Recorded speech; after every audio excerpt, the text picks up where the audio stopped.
और हमारे ये भाई घों घों घों करते हुए। भाई ये क्या हो रहा है? ये माल पानी बन रहा है।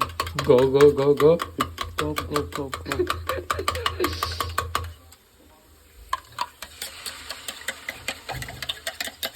और ये हमारे भाई ने डाल दिया है इसमें, पता नहीं क्या बना रहे हैं। अंडे की भुर्जी है क्या?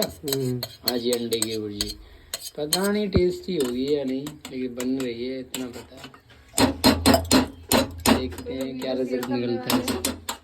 देखते हैं क्या रिजल्ट निकलता है इसका। देखने में तो टेस्टी नहीं लग रही बिल्कुल भी।